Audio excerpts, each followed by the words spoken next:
I now invite Lee Zach, president of Agnes Scott College, to the podium to introduce our speakers and to begin our program.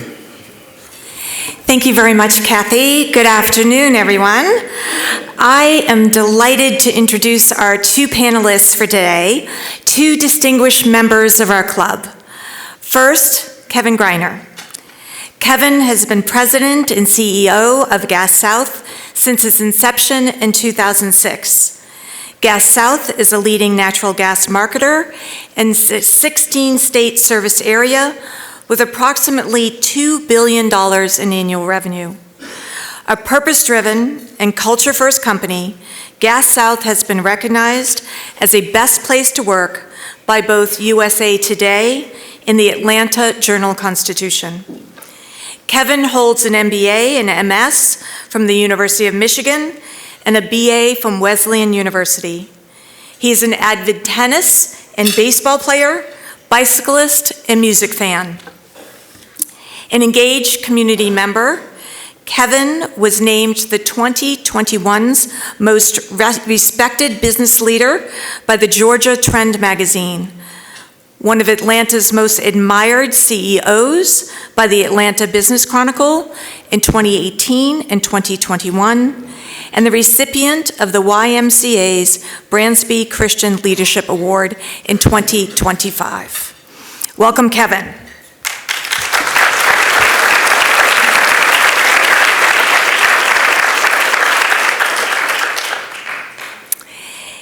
Next to join the panel is Katie Sayes. Katie is the Executive Vice President and Georgia and Alabama Regional President for Truist Financial Corporation. A 25-year veteran of the financial services industry, Katie joined Truist, formerly SunTrust, in 2000. She has managed teams in multiple lines of business, developing successful programs to drive revenue, increase teammate effectiveness, and improve the client experience. She leads the Truist Atlanta Client Advisory Board and has direct oversight of the Truist Foundation and Trusteed Local Foundation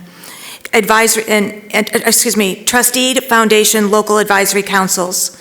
She's earned an MBA in finance from Georgia State University and her bachelor's degree from the University of Florida.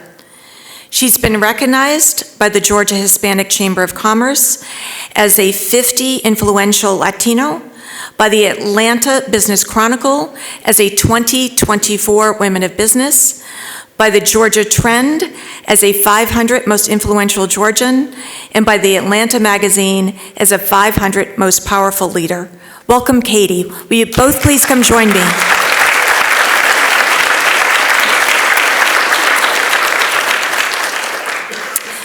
Okay, everyone, as our panelists are getting settled, we have a little something for you to do as well.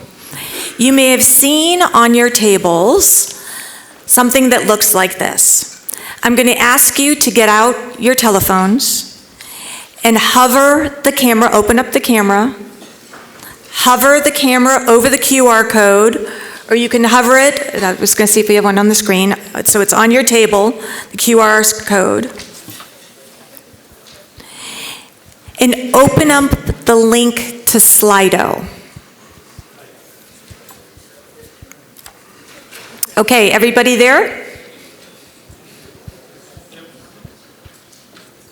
So the first question on the screen is, what year was the Atlanta Rotary Club established? Okay, pick a year.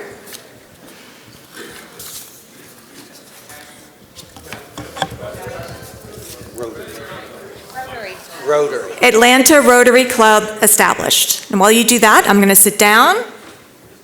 The passcode is Rotary, for those asking.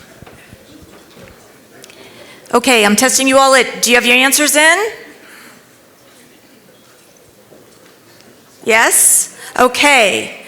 The Atlanta Rotary Club was established, and here we go, 1918. All right, 36% of you are correct. Thank you so much. Congratulations to that 36%. Kathy, I think this club needs remedial training.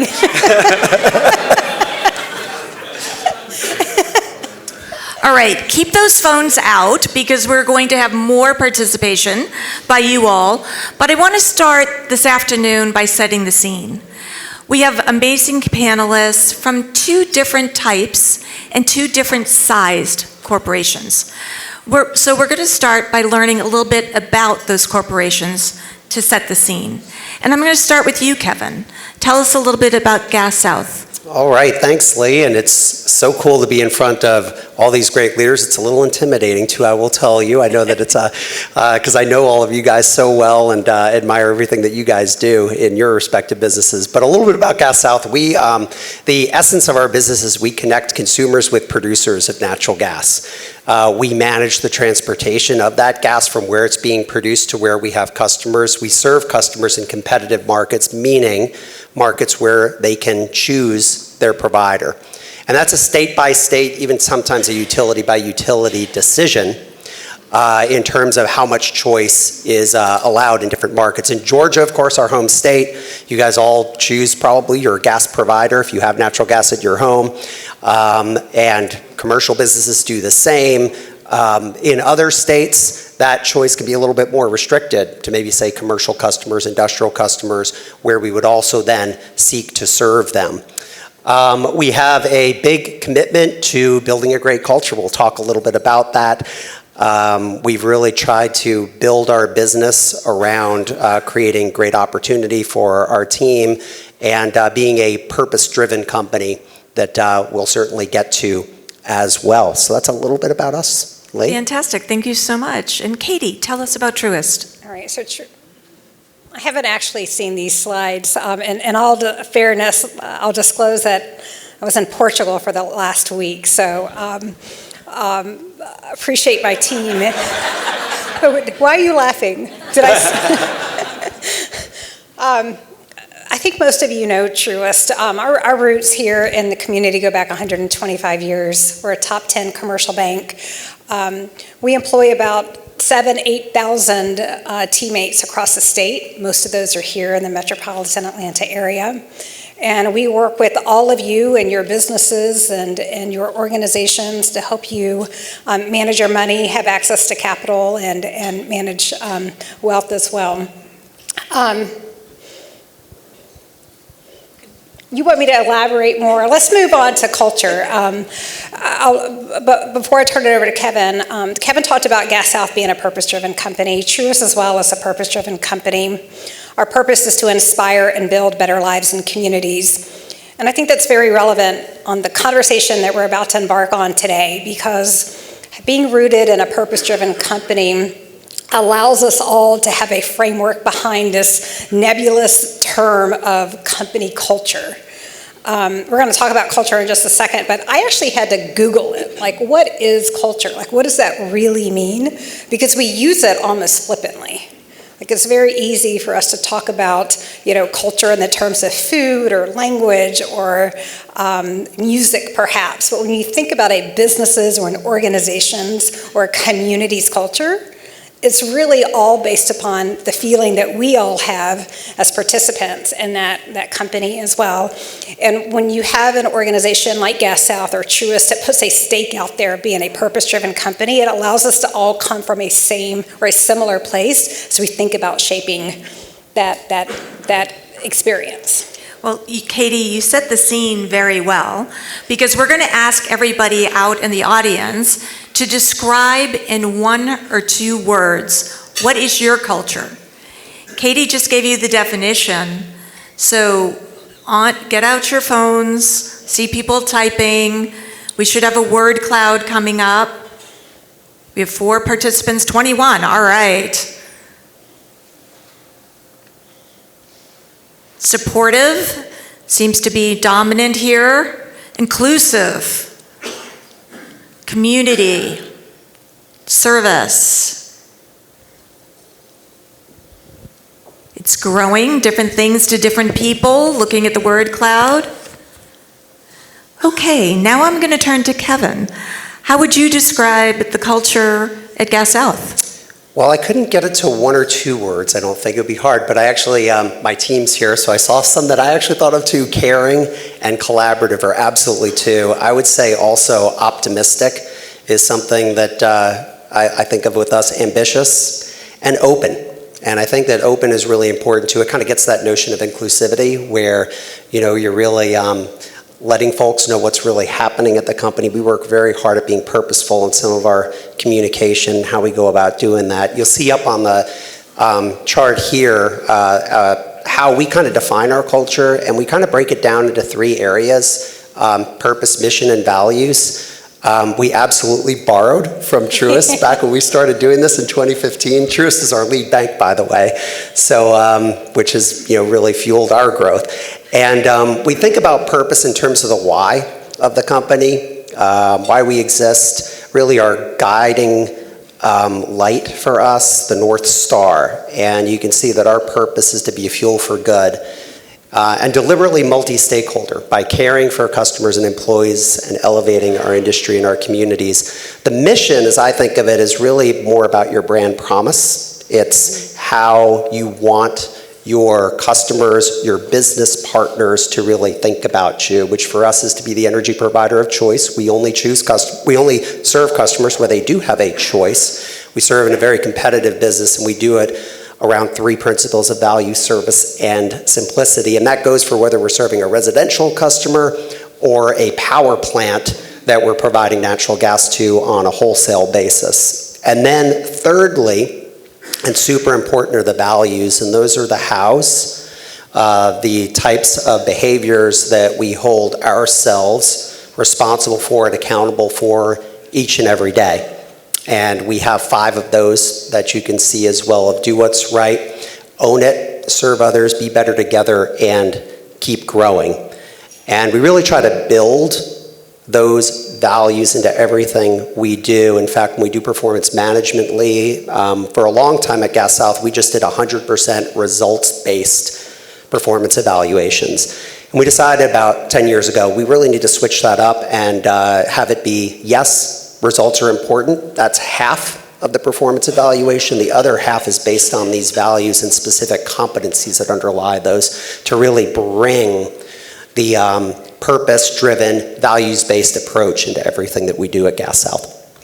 Well, Katie, Kevin said they borrowed from from Truist as they developed the Gas South culture. So tell us a little bit about Truist.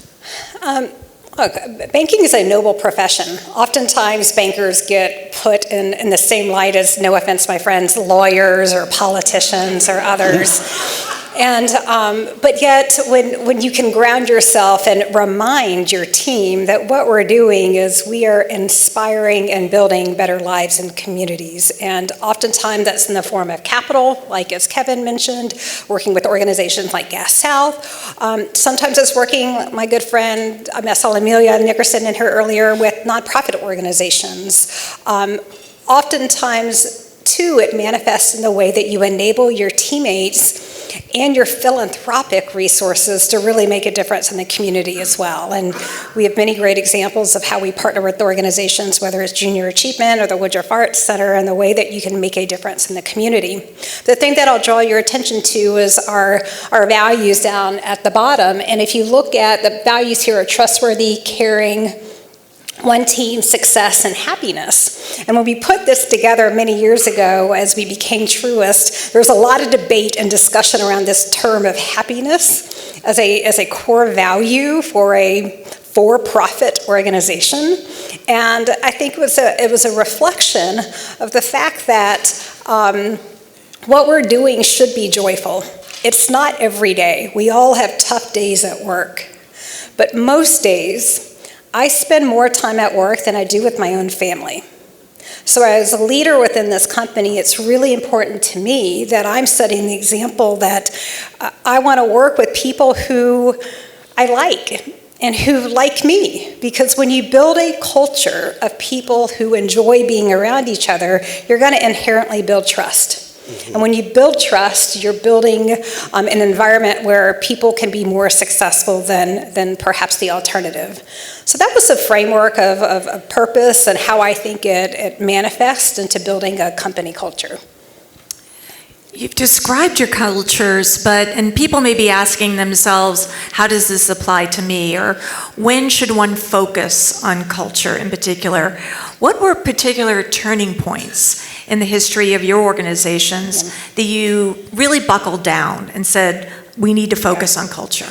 Well, you saw in the word cloud, I think when people think about culture, we're very aspirational. Like words like collaborative and caring and happiness. I mean, those are very big and bold words for companies. The reality is culture is about everyday moments and how you show up for each other. I say it's how you show up at 5 o'clock, not 9 o'clock. Not to say that culture is built around the happy hour, but it's built around how you, although that could be part of it, but it's built around how you're showing up for your team outside of not just the business hours, but the defined definition of the role. For us, there are two moments that come to mind. Obviously, the merger between SunTrust and BB&T back in 2020. I mean, Bill Rogers, our CEO, sat up on the stage with me a couple years ago, and he was very intentional. He said, culture is non-negotiable. And when we were going through a transformational change as an organization, I mean, it was a stake in the ground, purpose. We lead every meeting we have at the bank with this slide, by the way.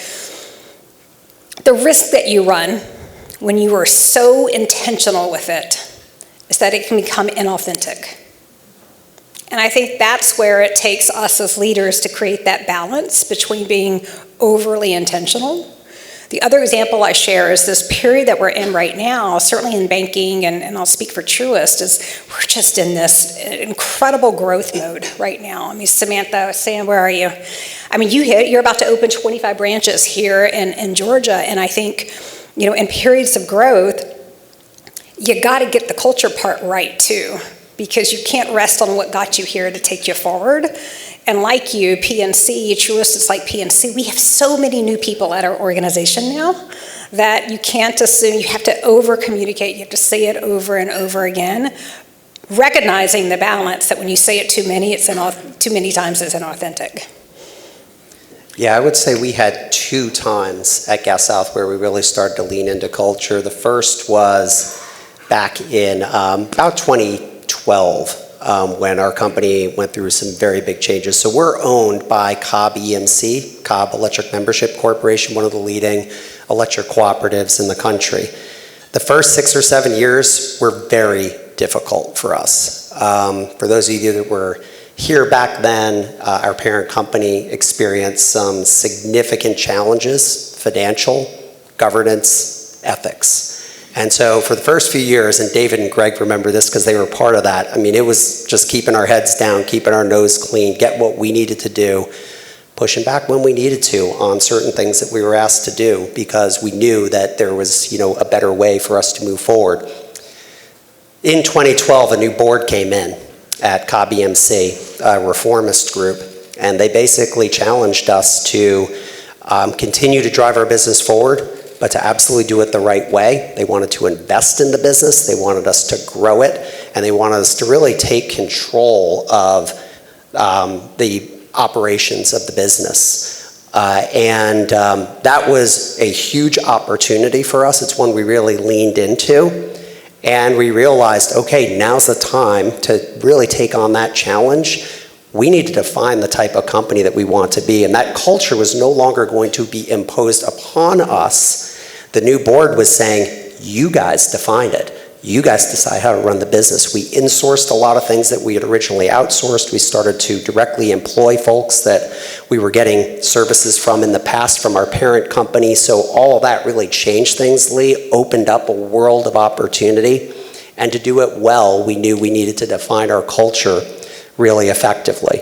The second time, just like Katie said, was when we did a transformative acquisition in the middle of the pandemic and tripled the size of the company, added about 60% more team members, and that was a really good time back in 2021 to start thinking about, okay, now that we have all these new team members in the mix, and we're really changing our business strategy, moving into wholesale gas trading, some other new areas, we needed to, again, reconstitute, redefine the culture that we wanted to have.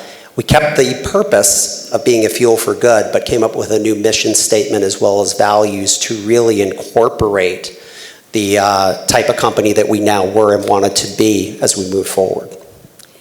You mentioned the fact that you developed this culture, but I think one of the questions we have is how. How do you go about developing a culture? We talked about Bill indicating it has to remain, but how do you do it? Is it ground up, top down? How did you develop that culture? Well, I think for us, I do think that culture needs to start top down in terms of setting some of the key principles. But I think you need to gather input from team members across the organization to ensure that it's actually authentic, that it's real to your company. I think the other really important thing is to really walk the talk and find ways that you can convey what do these things mean. So when we look at being a fuel for good, caring for our customers, well, what does that mean? One of the things that we defined early on was that we wanted to offer our best prices, our best rates to our existing customers. We didn't want to play the whole bait and switch, like low introductory promotional rates. It was a hard thing to do. Most of our competition doesn't play the same game that we play, but we felt like long-term value in caring for our customers was to show loyalty to those that have shown loyalty to us. As an example, caring for employees, one of the first things that we did is we brought our customer care team in-house. Is we said we wanted to offer a really good wage. Back then in 2013, it was $15 an hour, which has gone way up since then. But we wanted to put a stake in the ground on that we were going to provide a wage that could support our team members and their families and create opportunity. After all, these are the voice and the ears of the company. That's who our frontline customer care folks are. And, having an environment where, they're not paid well or the opportunities are not available to them would be a shame. And so one of the things we're really proud of is that we have about 20% of our staff that's not in the customer care function that actually started in customer care. And they're through all organizations of our company: accounting, finance, IT, operations, sales. So, creating opportunity is a huge part of caring for our customers. And then I'll say a third piece on elevating our communities. We decided to give back 5% of our profits to children in need. It's a pledge that we made back then in 2015. Fortunately, the profitability has grown, so that budget has grown tremendously to about $6 million this past year. And we work with a lot of the nonprofits actually in this room. I saw Major McWilliams at Salvation Army, huge partner of ours. The YMCA has been a long-standing partner of us. The Atlanta Opera, we helped to run their school programs, helped Tomers Vulin and his team do that. So just a few of those relationships. And we really wanted to show that, community mattered to us. And what about, Katie, what about Truist? I mean, Gas South is a newer company. Mm-hmm. Truist has gone through many different, renditions. How did you develop culture? Well, I do think that top-down is important. It's about laying the framework, but most culture is established and created and kept at the local level. So if you think about the different teams that you're on, I've been with Truist for 25 years, and I've been in 12 distinct different teams. And my experience as a teammate has been quite different based upon who my boss was, who I was working with, what type of clients I was working with, my responsibilities. So it does evolve over time. So I think one of the most important things to do as an organization is to empower the leaders to own the teammate experience of their respective teams. Because that's how you create, a strong connection to the organization. It's the people that you work with every day. The newest generation of the workforce will spend an average of 4.6 years at any one company. So the people like me and many of you, Beth Lowry, who've been with their company for 25, 30 years, that's just not the way the next generation is going to manage their career. So you have a finite period of time to really connect and create that environment for them to thrive as an employee of that organization. If you do that well, they're much more likely to stay and extend their career than the alternative. You know, one of the things that we really value is servant leadership, just like, at Rotary, and serving others is a huge part of what we do. I mean, all of our leaders know that. We really get to know our people and really actively demonstrate that they matter, which is really interesting that, so many people that do come to us, I'm always surprised, especially the frontline customer care folks who say, this is the first time I've ever felt like somebody's actually taken an interest in me at a company, which blows me away, because it's like, shouldn't that be the first thing we're doing? But it's endemic. I mean, there's so many people out there that really look at what they do as a job, and those 8 hours are not fun, like you say, Katie. It's like, so trying to create, meaning and purpose and engagement, and really over communicating as much as we can about how the company's doing, the good, the bad, and the ugly, is super important. I'm really curious about one thing that both of you have mentioned, which is the optimism, being positive. Today's title is about, culture by design, not by default. By default, it clearly can spin into something else. Mm-hmm. How do you create that positive culture? And I'm gonna go to Katie first. Well, look, culture is not built in town hall meetings, despite many of our leaders thinking it is. I think culture and the positive, the optimism really, I think, is very local in nature. It's the type of relationship that you have with the team that you're on. I think, to your point earlier, you have to over-communicate. There are not just 4 generations in today's workforce. They all want to engage. Every generation wants to engage with their workplace different. And so understanding maybe some of the stereotypical drivers of engagement might be helpful as a leader, but I get it wrong all the time. I mean, the data shows that, I wrote this down. So Gen Z, by the way, that's the youngest one, I had to look that up too.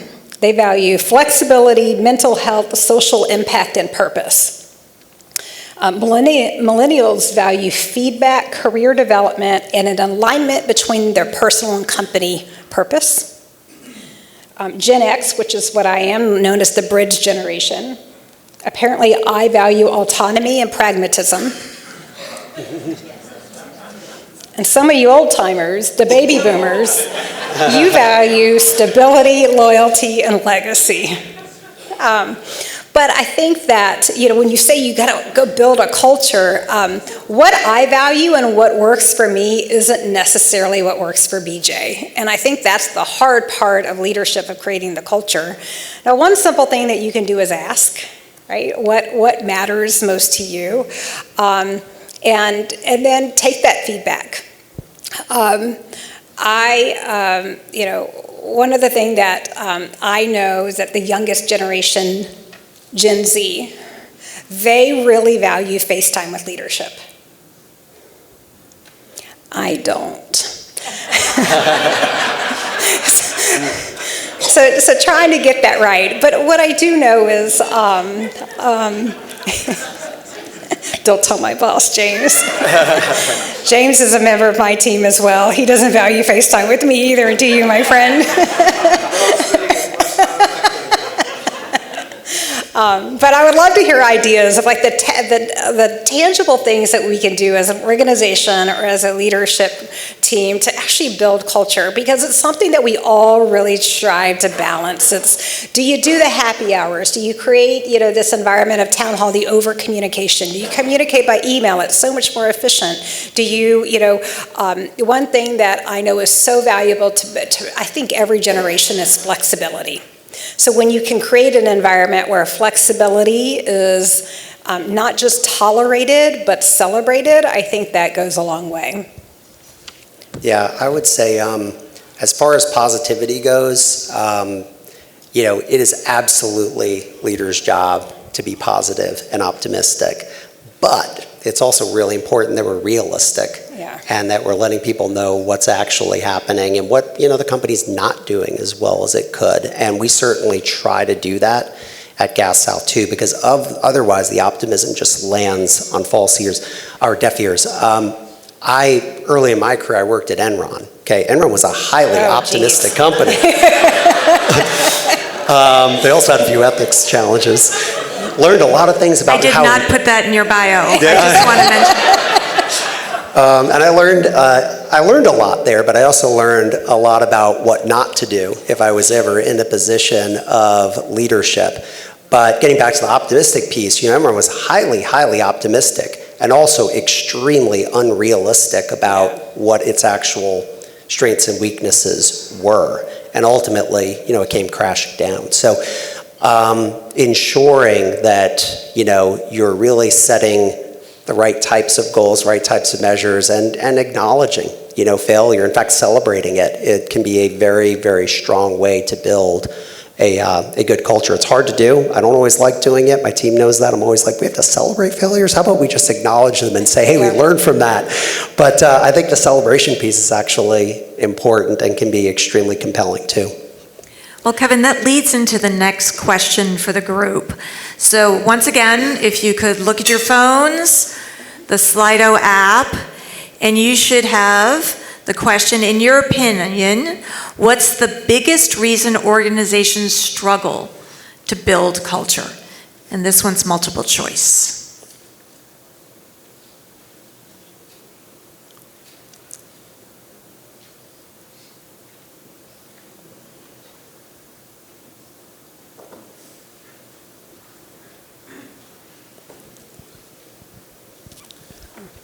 Looks like say one thing, do another is leading the pack here, and how companies struggle.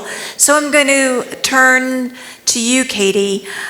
In your organization, are there times that there's been a struggle, or how do you determine effectiveness? Do you stop periodically? You might have what you think is a great culture, but how do you know it's effective? Look, a lot of larger companies and maybe mid-sized ones too. I mean, we actually test it, we survey it, we've used different firms in the past, and we measure teammate engagement.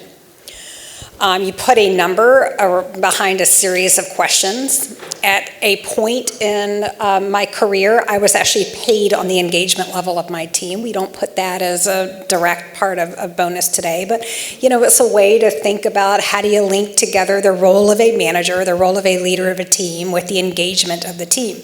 We all know there's so many other factors that go into surveys like that. The other kind of evolution of this at Truist is we now measure organizational health, OHI, Organizational Health Index, which is a much deeper yet broader measurement around, how we are performing as an organization, around building trust, around delivering against purpose and performance. The last time I was up here, we talked about, one of the dangers of being a purpose-driven company, a for-profit purpose-driven company, is that oftentimes you can confuse purpose with performance.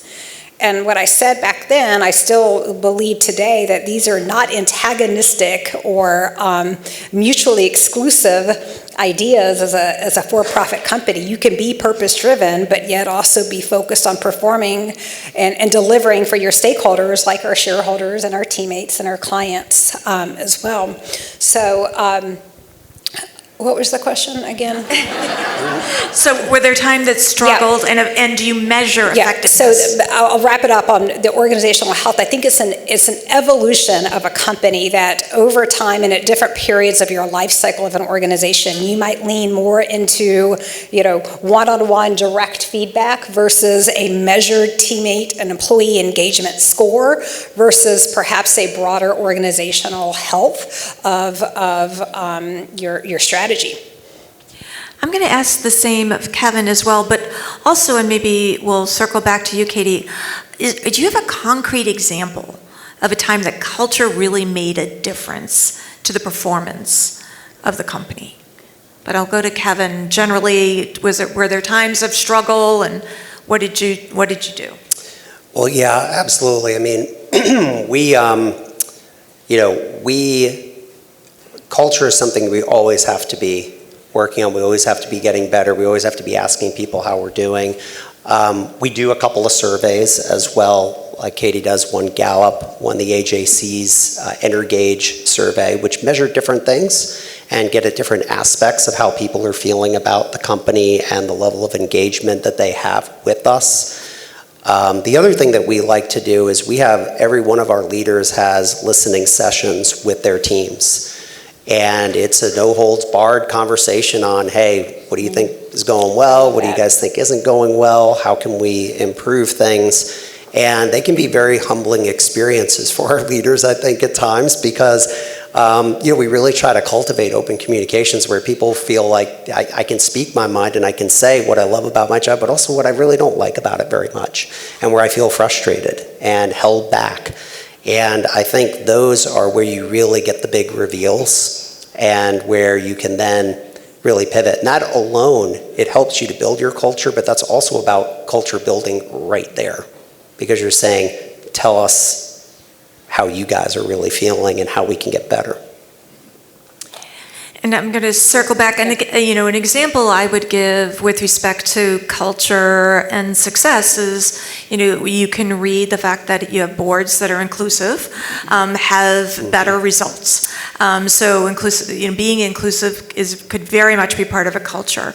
Are there other ties that people can make between culture and effective results? Everyone's going to worry about the bottom line. See, I still think it comes back down to when you work with people that you enjoy working with, you're going to work harder. You roll up your sleeves, you have each other's back. Your earlier question about a couple of examples, I'll be quick. I mean, one was, the Silicon Valley Bank, issue from a couple of years ago.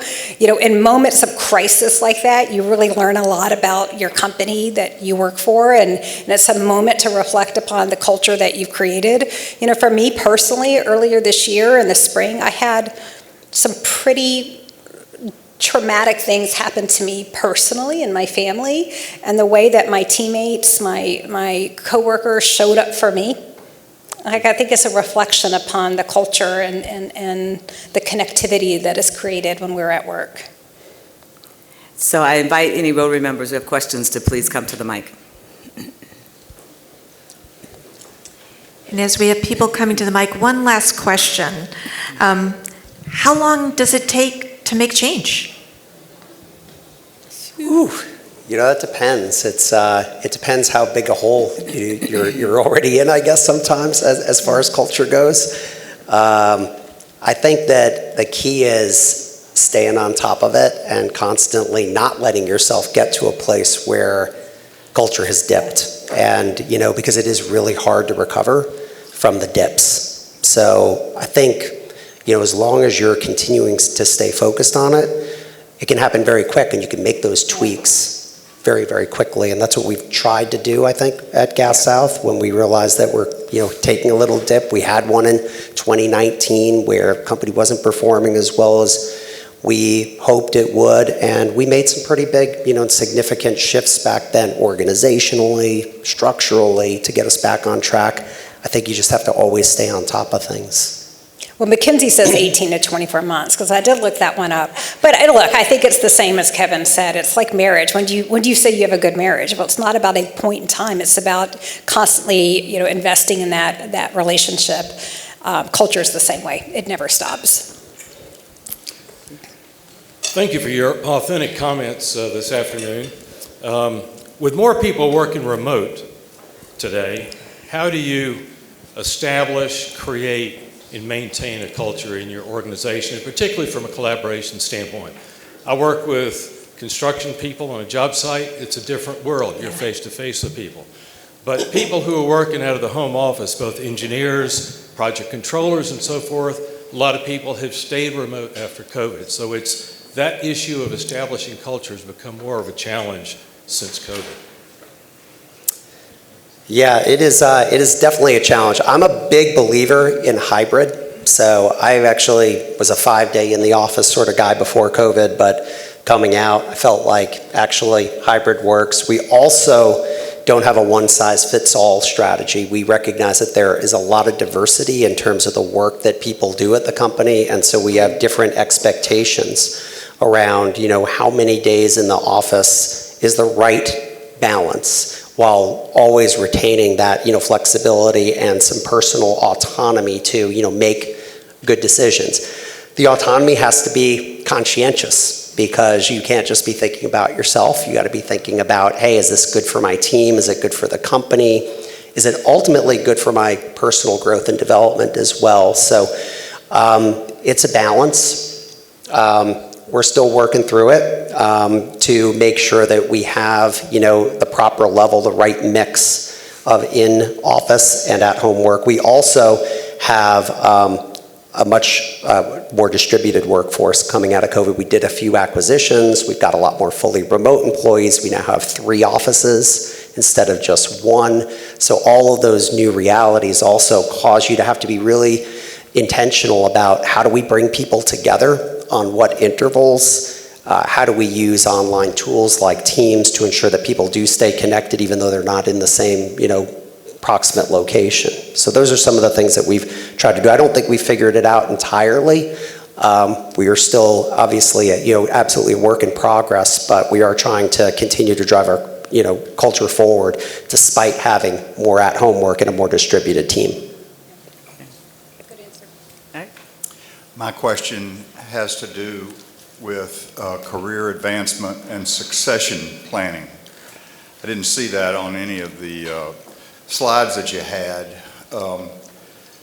So are either of y'all preparing somebody to take your place if you get hit by a truck after this meeting? And not that the company would have to go by that, but that there is somebody that you are cultivating that, in your opinion, would be your successor. I'm just interested in the whole idea of succession planning and career advancement. Do you want to start that one? You want me to go? We do. We've got a pretty detailed succession plan. I do have a recommended successor to our board and to our management committee. He's in this room, David, right here. So our COO. And and there are any number of actually our ELT members that could do it. There are also VPs and others at the company that we definitely see as folks that will take these senior leadership, executive leadership positions in the future. We're super intentional about it. We have a published plan. We share it with the board. We update it. I always tell them, hey, y'all, it's your choice at the end of the day, or whoever takes over for you all in the future. But, I think it's important that the CEO make those recommendations and, but obviously let the boards, put their imprimatur on that. And the only thing I'll add is that I think it's as important to have it within the organization as well, not just at the top of the organization.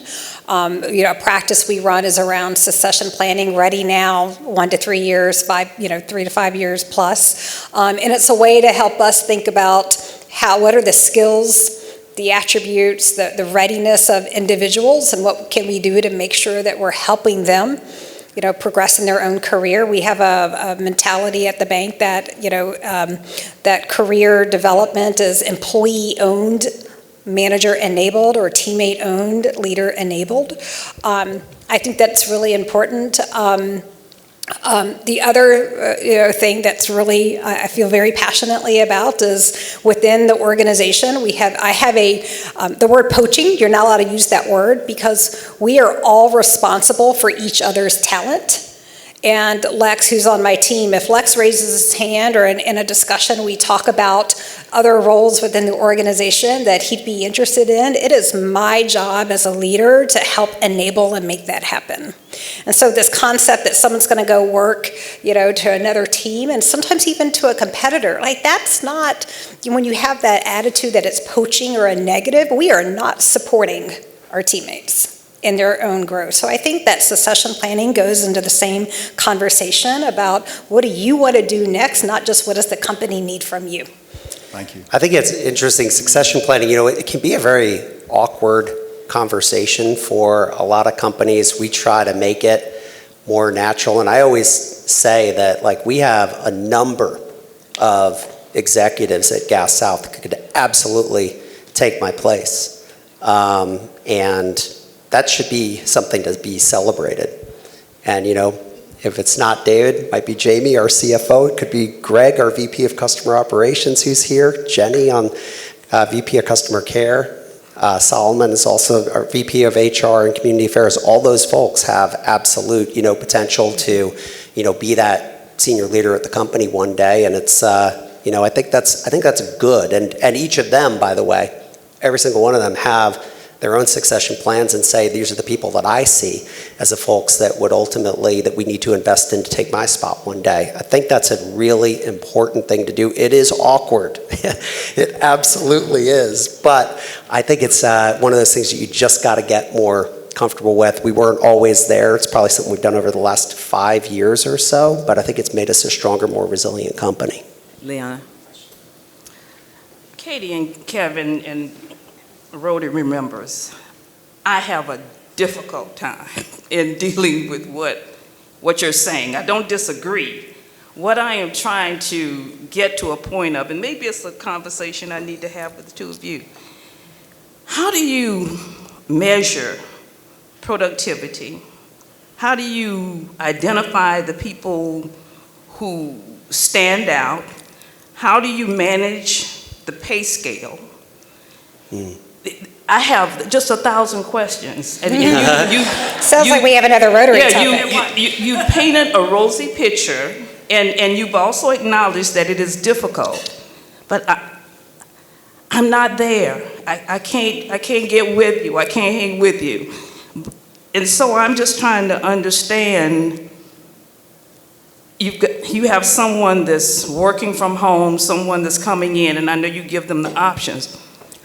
How do you measure productivity and results? Yeah, so can't give you one answer, Leona, because every role is different. Some are pretty easy to do. If it's sales, if it's customer care, you've got really easily measured outcomes. And you can definitely see, like Jenny knows who her top customer care folks are. Our heads of sales, they know who their top producers are. That's the easy stuff. It's when you get into some of the more, qualitatives that it can get a little bit more tricky. Folks in the IT area, pretty hard. Business analysts, product owners, those sorts of roles. I think anybody on the accounting and finance area, you're just going to be a little bit trickier to get there. But it's kind of that thing where you know when you see it, you know who your stars are, you know who's really, producing the best work, the best qualitative work, not just the quantitative measures. And, and then to your question about how do you make sure folks are, properly compensated, that's what compensation surveys are for, right, Solomon? We do those at the rank and file level as well as executive comp to understand, where we think we should be. But even more importantly, what are the right measures? What specifically do we want to reward at the company? We work closely with our board on that to make sure the metrics that we're going after are the ones that matter the most, so that, when you look at compensation, it really reflects, are we hitting those metrics and to what degree? I'll add, I know we're at time, so I'll make 3 quick comments. First is, I think it's incredibly important to be transparent and about goal setting. So are we aligned on what strong performance looks like? And being very clear on that is important. The second is, at Truist, we do 360 feedback. So I, as the manager, am not the only person who's setting a performance rating for an individual on my team. Other leaders, peers, partners, clients, are all part of assessing performance twice a year. The third, I think, is the single biggest indicator of whether or not you're aligned on what strong performance looks like is when your self-evaluation matches up to the manager evaluation. So if I am rating myself one way and my manager is rating me differently, we have a problem. And the problem isn't part of that communication. It was about level setting expectations all year long. And so I've always taken the approach that if I go in and I give somebody a performance rating and or a bonus and it comes as a surprise, that's a reflection on me as a manager, not that person. Would you agree with me? So, but I think when you have alignment there, it's a reflection, good job. It's a reflection that you're more in balance than not. When you have a team of people whose self-evaluation does not line up with how you're rating them, there's your issue right there. Great. As we wrap up, I also want to thank the amazing IT team who helped us with the slides today, Jacob from Truist, and Joel. our other IT person Joel. and back there. Can we give them a round of applause? And also Kevin and Katie. Round of applause for them. Thank you.